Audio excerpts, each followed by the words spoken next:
ఇప్పుడు బాగా చాలా మంది ఇక్కడికి వివిధ గ్రామాల నుంచి ఇక్కడికి వచ్చి జనగామకు వచ్చి చదువుకుంటున్నారు కదా. అసలు తీన్మార్ మల్లన్న ఇక్కడికి ఎందుకు వచ్చిండు? తీన్మార్ మల్లన్న ఇక్కడ ఎందుకు వచ్చిండు? సురేష్ మీ అందరిని ఇక్కడికి ఎందుకు తీసుకొచ్చిండు? ఒకటే ఒక విషయం చెప్తా, ఆడబిడ్డలకు కూడా ఒక విషయం చెప్తా. ఎందుకు వచ్చినామంటే కేసీఆర్ గారు ముఖ్యమంత్రిగా ఉన్నప్పుడు ఈ ఆడబిడ్డల కోసం స్కూళ్ళల్లో ఒక స్కీమ్ పెట్టిండు, మీ అందరికీ తెలుసు అనుకుంటా. ఒక స్కీమ్ ఏంది అంటే శానిటైజేషన్ స్కీమ్ ఒకటి పెట్టినారు. పెద్ద పిల్లలకి 9, 10వ తరగతి పిల్లలకి శానిటైజేషన్ స్కీమ్ ఒకటి పెట్టినారు. ఒక కిట్ ఇచ్చేవాళ్ళు, అవునా? ఆ కిట్టుకు సంబంధించినటువంటి డబ్బులు ఆ స్కీమ్ ఇప్పుడు లేదు, తీసేసారు. ఆ కిట్టుకు సంబంధించిన ఆడబిడ్డల శానిటరీ ప్యాడ్ల డబ్బులు 74 కోట్ల రూపాయలు దొంగతనంగా ఎత్తుకపోయి తిన్నారు. ఈ సొమ్ము మీ సొమ్ము ఎత్తుకపోయి తిన్నారు వాళ్ళు. ఇది ఆడబిడ్డలు.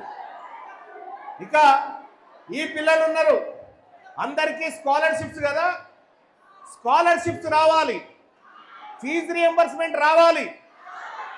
కానీ ఎందుకు రాలేదు? ఎందుకు ఆగిపోయినాయి? ఎక్కడ ఆగిపోయినాయి అని అంటే దాదాపు 1900 కోట్ల రూపాయల సొమ్ము స్కాలర్షిప్స్ డబ్బు మీకు వచ్చేది ఉంటే 300 కోట్లు మాత్రమే ఇచ్చి మిగతా డబ్బులన్నింటినీ దారి మళ్లించిండు రేవంత్ రెడ్డి గారు. ఈ సొమ్ము ఇది మీ సొమ్ము. ఎవరి సొమ్ము ఇది? మీ అందరి సొమ్ము. మీ సొమ్ము దొంగతనం చేస్తున్నారు, మీ సొమ్ము మీకే దక్కాలనేటువంటి ఉద్దేశంతో ఇవాళ మన సోదరుడు పిట్టెల సురేష్ ఇలా జనగామ దగ్గరకు వచ్చి మా ప్రజలకు చెప్పన్నా ఇది అని చెప్పని అన్నాడు. 2 విషయాలు చెప్తా, ఎక్కువ ఏం చెప్పాను. 2 విషయాలు. నా పేరు ఎంతమందికి తెలుసమ్మా? నా పేరు తీన్మార్ మల్లన్న.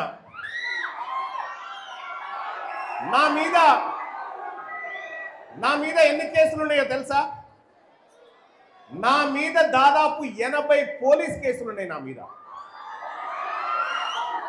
80 కేసులున్నాయి. మన పిట్టెల సురేష్ మీద ఎన్ని కేసులు ఉంటాయి చెప్పురి? ఎన్నున్నాయి సురేష్? 6 కేసులున్నాయి. 42 కేసులున్నాయి సురేష్ మీద. 42 కేసులున్నాయి. ఎందుకున్నాయి కేసులు? మేము ఎవరినన్నా మర్డర్ చేసినామా? లేకపోతే దోపిడీ చేసినామా? బెదిరించినామా? మా ఆడబిడ్డల శానిటరీ ప్యాడ్ల డబ్బులు ఎవడు తిన్నాడని గల్లా బట్టి అడిగినందుకు మా మీద కేసు అయింది. మా ఆడబిడ్డలకు, మా స్కూల్ పిల్లల రియంబర్స్మెంట్ల డబ్బులు ఎటుపోయినాయి అన్నందుకు మా మీద కేసులు అయినాయి. కొన్ని 100 రోజుల పాటు నేను జైల్లో ఉన్నా ఒంటరిగా, ఒకటే రూమ్లో. ఎందుకు ఉండాల్సి వచ్చిందంటే ఈ పిల్లల భవిష్యత్తును దోచుకుంటున్నటువంటి కార్పొరేట్ విద్యా వ్యవస్థల మీద తిరుగుబాటు చేసిన. ఇవాళ శ్రీ చైతన్య నారాయణకు సంబంధించినటువంటిది ఇవాళ మార్నింగే మాట్లాడినా. ఏందనంటే నీట్లోనట శ్రీ చైతన్య వాళ్ళకి 9వ ర్యాంక్ వచ్చిందట, నారాయణ వాళ్ళకు కూడా 9వ ర్యాంక్ వచ్చిందట. ఎట్లొచ్చిందిరా ఇది అని అంటే వాళ్ళు ఏం చెప్తున్నారు ఎరికేనా? వీళ్ళు మా తాన చదువుకోలేదు, ఈ 9వ నెంబర్ ర్యాంకు చూపించి అమాయకులైన ప్రజల్ని, విద్యార్థులను మా దాంట్లో చేర్పించుకొని వాళ్ళ దగ్గర డబ్బులు గుంజడానికి మేము వేసిన అడ్వర్టైజ్మెంట్ అని చెప్తా ఉన్నారు. మరి అవి చూసి ఇంటికాడ మనల్ని చదివిపించడానికి మన అమ్మ నాన్న పగలోనక రాత్రనక కష్టపడి కూలి నాలి చేసి ఒక్కొక్క రూపాయి జమ చేసి నా బిడ్డ చదువుకోవాలని చెప్పి జనగామ పంపిస్తా ఉంది, నా కొడుకు చదువుకోవాలని చెప్పి జనగామ పంపిస్తుంటే ఈ బిడ్డలకు దక్కాల్సినటువంటి సొమ్మును దొంగతనంగా ఈ ప్రభుత్వాలు కాజేస్తా ఉంటే ఈ కాజేస్తున్న ప్రభుత్వానికి చెంప పెట్టులాగా నిలబడి నా బిడ్డలకు ఎవ్వడికి సొమ్ము దక్కకుండా చేస్తున్న వాళ్ళ భరతం పడతామని చెప్పి వాళ్ళతో కొట్లాడుతున్నాం కాబట్టి ఇక్కడికి వచ్చినాం. ఇవాళ ఒక్కటే మాట, నేను మొన్న అమెరికా పోయినా నా కూతురుది చిన్న ట్రీట్మెంట్ ఉంటే అమెరికా పోయినా. అమెరికాలో ఆడ గవర్నమెంట్ స్కూల్కి పోయినా నేను. అమెరికాలో గవర్నమెంట్ స్కూల్ ఎట్లుంటుందో తెలుసా? కమ్యూనిటీలోనే ఉంటుంది. బస్సు ఇంటికి వస్తుంది, గవర్నమెంట్ బస్సు ఇంటికి వచ్చి పిల్లల్ని ఎక్కించుకొని పోయి అమెరికాలో స్కూల్లో చదువు చెప్పించి మళ్ళీ బస్సు ఇంటికి అడదించిపోతుంది. ఒక్క రూపాయి కట్టాల్సిన పని లేదు అమెరికాలో చదువుకుంటే. కానీ ఇక్కడ డబ్బులు కట్టాలి. ఎందుకంటే ఇక్కడ విద్య వ్యాపారం, అక్కడనేమో సేవ. 12వ తరగతి దాకా ఒక్క రూపాయి కట్టాల్సిన పని లేదు. ఆడ ఇంటర్మీడియట్ దాకా ఒక్క రూపాయి అమెరికాలో కట్టాల్సిన పని లేదు. మరి ఇక్కడ ఎందుకు కడతా ఉన్నామనంటే మీకు ఒక చాలా కీలకమైన విషయం చెప్తా. మీరు ఈ ప్రభుత్వాన్ని అడగాలి ఏమని. Right to education act 2009, right to education act 2009 అనేటువంటి చట్టం వచ్చింది. ఈ చట్టం ద్వారా ప్రైవేటు స్కూళ్లలో 25% సీట్లు ఫ్రీగా పేద పిల్లలకు ఇవ్వాలని సెక్షన్ 12(c)(1) ఆ సెక్షన్లో మెన్షన్ చేసిరు. కానీ వీళ్ళెవ్వరు కూడా మనకి ఈ మాట చెప్పలేదు. ఈ ఫ్రీ సీట్లు వస్తాయనే మాట చెప్పలేదు. ఇవాళ ముఖ్యమంత్రి గారు అంటా ఉన్నాడు, ఇప్పటి చూసిరా ఏమని, నేనే విద్యాశాఖ మంత్రిని, నా దగ్గరనే పెట్టుకున్నాడు. ఈయన విద్యాశాఖ మంత్రి అయినాక మొత్తం తెలంగాణ రాష్ట్రంలో విద్యా వ్యవస్థ 18వ స్థానానికి పడిపోయింది. మొత్తం భారతదేశంలోనే చదువు కోసం తక్కువగా ఖర్చు పెడుతున్న రాష్ట్రం ఓన్లీ తెలంగాణ రాష్ట్రమే. చదువు కోసం అత్యంత తక్కువ ఖర్చు పెట్టేటువంటి రాష్ట్రం. ఇక రెండో విషయం ఏంటంటే, ఇక ఇది గమ్మత్తుంటుంది. పోలీసుల దగ్గర కుక్క ఉంటుందా? పోలీసు డాగ్ తిండికి ప్రతి నెల 16,000 రూపాయలు ఖర్చు పెడతా ఉంది ప్రభుత్వం. పోలీస్ దగ్గర ఉన్నటువంటి కుక్కకు తిండి పెట్టడానికి, హాస్టల్లో ఉంటున్నటువంటి మన బిడ్డలకు పెట్టడానికి 2,000 రూపాయలు కూడా ఇస్తలేదు. ఈ ప్రభుత్వం కుక్కకి పెడుతున్నటువంటి డబ్బెంత, మనకు పెడుతున్నటువంటి డబ్బెంత మీరందరూ ఆలోచన చేసుకోండి. ఎక్కడి నుంచి వచ్చింది డబ్బంతా? ఎవరిది? మన తల్లిదండ్రులు, మనము కష్టపడి పన్నులు కడితే వచ్చినటువంటి డబ్బులు మనకు దక్కకుండా చేస్తా ఉన్నాయి ఈ ప్రభుత్వాలన్నీ. అందుకోసమే మేమేమంటున్నామంటే తెలంగాణ రాష్ట్రంలో విద్య అందరికీ ఫ్రీగా, ప్రతి ప్రైవేట్ కాలేజీలో ఫ్రీగా చదువుకునేటువంటి అవకాశం రావాలి. ఫీజులు అనేటువంటి ఉండొద్దు అనేటువంటి ఉద్దేశంతో ఇలా తెలంగాణ రాజ్యాధికార పార్టీ ఈ బృహత్తర కార్యక్రమాన్ని తీసుకుపోతా ఉంది. మీకు ఇష్టమైన ఫీజులు లేకుండా చదువుకోవడం ఇష్టమే కదా?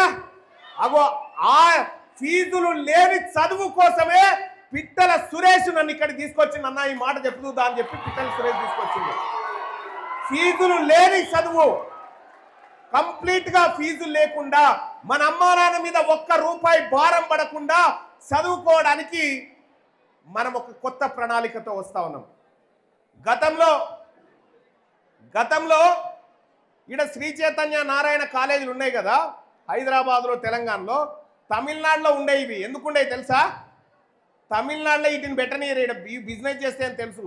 ఇవి ర్యాంకులు రావు, ఏమి రావు. అంతా హర్యానా, పంజాబ్, యూపీ, రాజస్థాన్ నుంచి ర్యాంకులు వచ్చిన వాళ్ళ దగ్గరికి పోయి పైసలు ఇచ్చి నీ ఫోటో మా దాంట్లో వేసుకుంటామని వేసుకొని తెస్తారన్నట్టు. ఇది ఈ రకమైనటువంటి దోపిడీ. అందుకోసమే మీ అందరికీ రేపు ఓటు హక్కు వస్తుంది. ఈ ఓటు ఒక్కటే మన తలరాత మారుస్తుంది.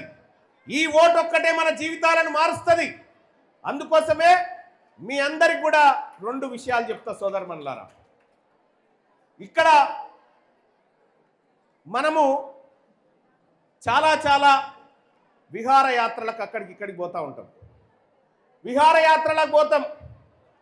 చిన్నప్పుడు నేను కూడా 10వ తరగతిలో ఉన్నప్పుడు ఎక్స్కర్షన్ అని తీసుకుపోయారు గవర్నమెంట్ స్కూల్లో. దాదాపుగా నా చదువంతా గవర్నమెంట్ స్కూళ్ళలోనే చదివింది. నేను జేఎన్టీలో ఎంబీఏ చేసిన, కాకతీయలో బీపీడీ చేసిన, ఉస్మానియా యూనివర్సిటీలో ఎంసీజే చేసిన, ఇవన్నీ గవర్నమెంట్ స్కూళ్ళలోనే చదివినాయి. కానీ ఇవాళ నేను అమెరికా పోయి ఎక్స్కర్షన్ పోయిన, ఏడికి పోయినా? యూనివర్సిటీల దగ్గరికి పోయినా. యాపిల్ ఫోన్ తెలుసా మీ అందరికీ? యాపిల్ ఫోన్ ఎవడు కనిపెట్టిండ్రా అని చెప్పి తెలుసుకోవడానికి నేను డ్యూక్ యూనివర్సిటీకి పోయినా అమెరికాలో. ఆ డ్యూక్ యూనివర్సిటీలో చదువుకున్న టిమ్ కుక్ ఈ యాపిల్ ఫోన్ని తయారు చేసి ఇప్పుడు యాపిల్ ఫోన్ అదే. డొనాల్డ్ ట్రంప్ ఏడ చదువుకుండా చూసి వచ్చిన, మైక్రోసాఫ్ట్ సీఈఓ ఏడ చదువుకుండా చూసి వచ్చిన, గూగుల్ సీఈఓ సుందర్ పిచాయ్ ఏడ చదివిండో చూసి వచ్చిన.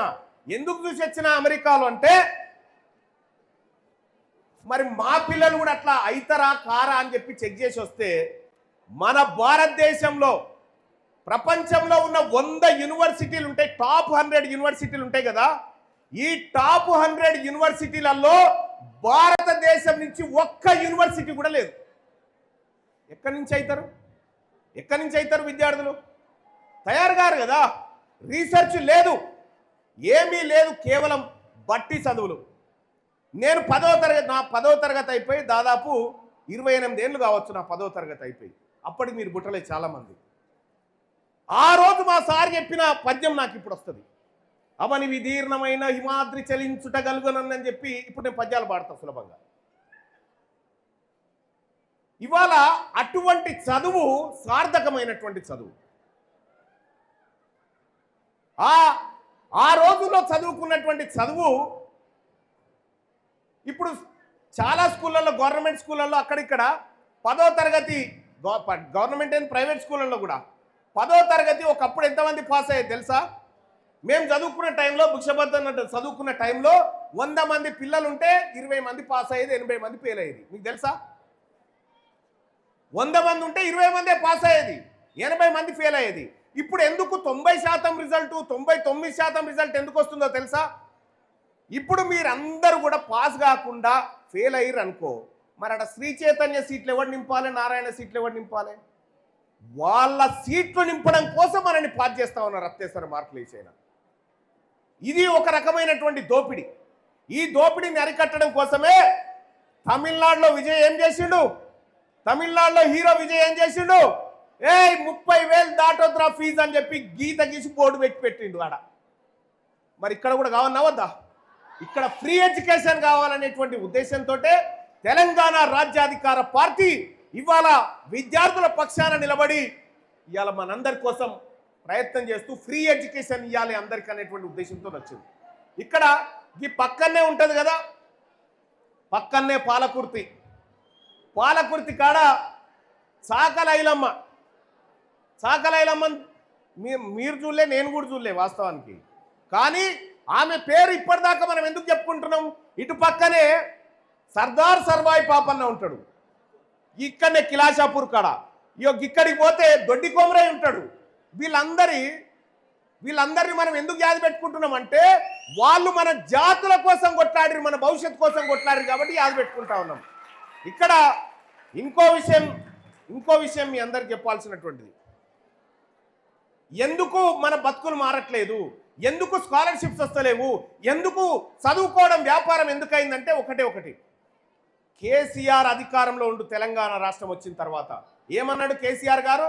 నీ మనమడు నా మనమడు, రిక్షా దొక్కుకునేటోని మనమడైనా కేసీఆర్ మనమడైనా ఒకటే స్కూల్లో ఒకటే బెంచ్లో కూర్చొని చదువుకోవాలని చెప్పిండు. కానీ తెలంగాణ రాష్ట్రం వచ్చిన తర్వాత వాళ్ళ మనమడు అమెరికాలో చదువుతుండు, మన మనమడు సర్కార్ బడ్లే ఆ కూలిపోయిన చెట్టు కింద కూర్చొని చదువుతా ఉన్నాడు. విద్యా వ్యవస్థను నాశనం చేసిర్రు. ఎందుకనంటే ఈ పిల్లలు చదువుకుంటే వీళ్ళు జ్ఞానం పెరిగితే వీళ్ళు రేపు పొద్దుగాల ప్రశ్నిస్తారనేటువంటి ఉద్దేశంతో మీకు స్కాలర్షిప్లు లేకుండా మీరు ఫర్దర్ చదువులు చదవకుండా మీ స్కీమ్లన్నీ ఆపేస్తున్నటువంటి పరిస్థితి ప్రభుత్వాలకు ఉంది. రేవంత్ రెడ్డి గారు వచ్చిన తర్వాత సీఎం వచ్చిన తర్వాత ఆయన ఏమంటుండు? నేనే విద్యాశాఖ నా దగ్గరనే పెట్టుకున్నా అంటుండు. నేను చెప్తా ఉన్నా రేవంత్ రెడ్డి గారికి, ఈ జనగామ చౌరస్తాలో ఈ పిల్లల మధ్యలో నువ్వురా నేను ఉంటా, నేను అడిగే 10 ప్రశ్నలకు నువ్వు సమాధానం చెప్పు, మా ఆడబిడ్డల్ని అందరిని కూడా నీతో జైగొట్టిస్తా. కానీ ఎవరు తీసుకుపోయిండు? ఈ బిడ్డల సొమ్ము ఎవరు తీసుకుపోయిండు? ఈ బిడ్డలకు దక్కాల్సినటువంటి ఆయన మనవడు రేవంత్ రెడ్డి గారి మనవడు మెస్సీతో ఫుట్బాల్ ఆడడానికి సింగరేణి నుంచి 100 కోట్ల రూపాయలు మన సొమ్ము తీసుకొచ్చి ఆ మెస్సీకి ఇచ్చి వాళ్ళ మనమనితో ఫుట్బాల్ ఆడిపిస్తా ఉన్నాడు. మనమేమో అన్నం కావాలి, హక్కులు కావాలి, పుస్తకాలు కావాలని మనం లొల్లి పెడతా ఉంటే వాళ్ళేవో ప్రజా సొమ్ముతోని ఎంజాయ్ చేస్తూ ఉన్నారు. అందుకోసమే విద్యార్థి యువకులారా, మీ అందరికి ఒకటి చెప్తా ఉన్నా, మన బతుకులు మారాలంటే రాజకీయాలు మారాలి, రాజకీయాలు మారాలంటే మన ఆలోచన మారాలి. సపోజ్ ఈ జనగామ జిల్లా తీసుకుందాం. ఈ జనగామలో దాదాపు ఓన్లీ ఇక్కడ మన బీసీ బిడ్డలు ఎంతమంది ఉన్నారు చేయలేవటారు? బీసీ వాళ్ళు మ్యాక్సిమం వాళ్ళే ఉన్నారుగా. ఓకే, అలాగే బీసీ ఎస్సీ ఎస్టీ మైనారిటీ బిడ్డలు ఎంతమంది ఉన్నారు?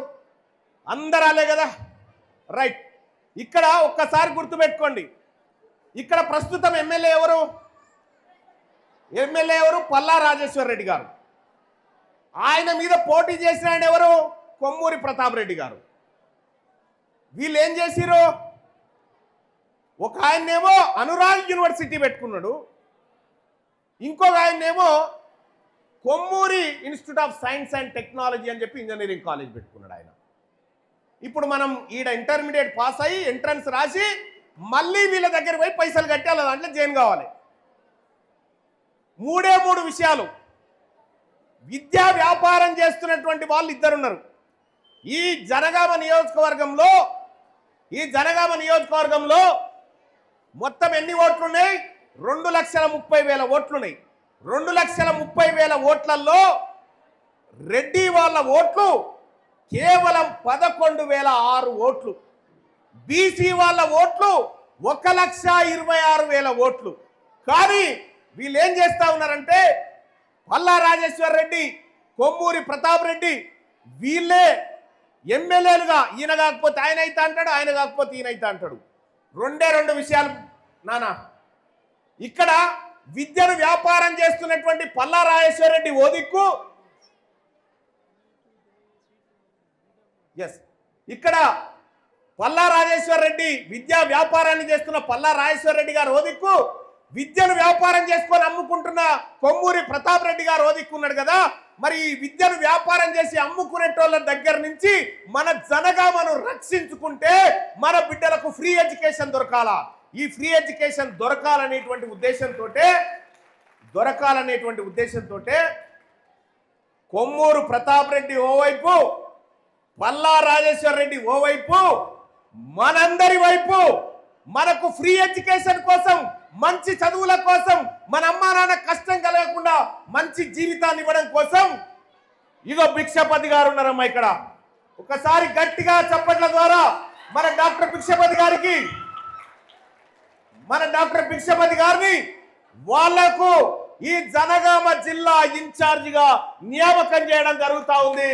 ఈ జనగామ నియోజకవర్గానికి రేపొద్దుగాల ఎటువంటి రిజర్వేషన్ ఆటంకం రాకుండా పోతే ఈ జనగామకు భిక్షపతి గారిని ఎమ్మెల్యే అభ్యర్థిగా ప్రకటిస్తా ఉన్నాం ఈ వేదిక నుంచి అని చెప్పి మీ అందరికి తెలియజేస్తా ఉన్నా సోదరులారా. ఎక్కడి నుంచి వచ్చిండు?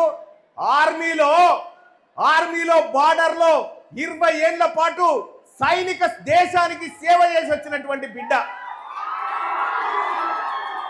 విద్యను వ్యాపారం చేసుకొని అమ్ముకుంటున్న వాళ్ళు మా బిడ్డలకు చదువు ఫ్రీగా దక్కాలని చెప్పి వచ్చినటువంటి బిడ్డ మీ డాక్టర్ సాబు.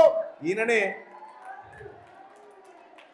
జనగామ జిల్లాకు కాబోయే, జనగామ నియోజకవర్గానికి కాబోయే ఎమ్మెల్యే భిక్షపతన్న. గట్టిగా చెప్పండి. భిక్షపతన్నని ఎమ్మెల్యేని చేసుకుంటే మన బతుకులు మారుతాయి అనేటువంటి విషయాన్ని మీకు తెలియజేస్తా ఉన్నా. ఓకేనా? మరి థ్యాంక్ యూ డాక్టర్ సాబ్, కూర్చోండి.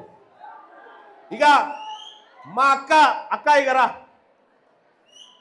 అడవిలో 30 ఏళ్ళు అడవిలో గన్ను పట్టుకొని తిరిగింది. 30 ఏళ్ళు గన్ను పట్టుకొని తిరిగింది మా అక్క. అడవిలో అర్ధరాత్రి పూట ఎన్నో ఎన్కౌంటర్ల నుంచి తప్పించుకొని వచ్చింది. సీతక్క కంటే సీనియర్ నక్సలైట్ అక్క. సీతక్క కంటే సీనియర్ నక్సలైటు. ఇలా మా ఆడపడుచు, తెలంగాణ రాజ్యాధికార పార్టీకి ఆడపడుచు మా వనజక్క, పటేల్ వనజక్క. అక్క కళ్ళ ముంగట ఎంతో ఎన్కౌంటర్లు జరిగినాయి, ఎన్నో మారణ హోమాలు జరిగినాయి. మా ఆడబిడ్డల బతుకు మారాలి, మా తెలంగాణ ప్రజల బతుకు మారాలని చెప్పి వచ్చినటువంటి మన మేరోళ్ళ ఆడబిడ్డ, మన బీసీల ఆడబిడ్డ పటేల్ వనజక్క. ఈ వేదిక మీద ఉన్నటువంటి వాళ్ళందరికీ కూడా ఒక చరిత్ర ఉంది. అందుకోసమే ఈ జనగామలో జరుగుతున్నటువంటి ఈ మీటింగ్లో ఉన్నటువంటి వాళ్ళందరికీ చెప్తా ఉన్నా, మీరు పోయి మీ అమ్మా నాన్నకి చెప్పండి. ఏం చెప్తారు? జనగామ జిల్లాకు మన బీసీ ఎమ్మెల్యే కావాలని చెప్పండి. జనగామ జిల్లాకు, జనగామ నియోజకవర్గానికి మన బీసీ ఎమ్మెల్యే కావాలని చెప్పండి. అలాగే పిట్టల సురేష్ ఒక్కసారి రాను.